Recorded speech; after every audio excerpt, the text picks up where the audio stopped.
One of the most unusual rules of chess is called castling. This move was invented to speed up the game and do two things at once. When you castle, your king moves toward the safety of the corner and your rook comes toward the action in the middle. You literally are moving two pieces at once, but it counts as just one move. You can castle in either direction, left or right. In either case, your king moves over only two squares, and then the rook from that side is moved directly to the other side of the king, like this. And here's another example of castling. Let's say you're playing a game right here on chess.com. Here are two ways you can make the castling move. The first option is to drag the king to the square where it will castle, and then the rook will automatically move, like this. Another option is to click the square the king is currently on, in this case e8, and then the square where you will move the king, g8. So we click e8, followed by g8, and now we're castled.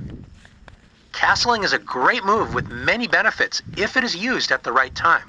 However, there are a few conditions that may prevent you from castling. First off, you cannot castle when you are in check.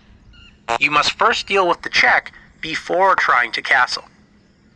Secondly, you cannot castle if your king would castle through a check, or after castling, your king would land into a check. Next, you cannot castle if there are any pieces in between your king and your rook.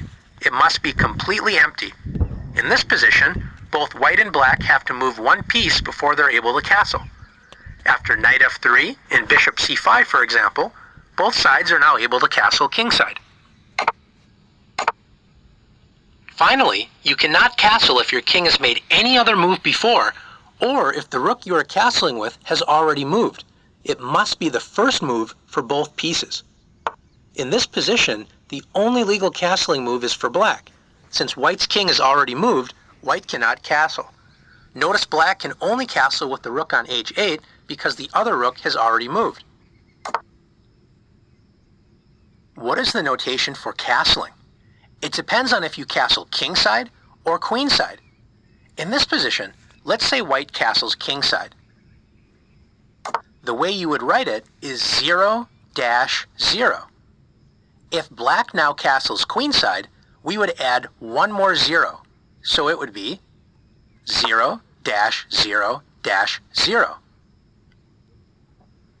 One way that can help you remember this is notice on the king side there are two squares between the white king and the rook. Notice 0-0 has two zeros. So kingside castling, two squares, two zeros. Notice on the queen side there's three squares between the king and the rook.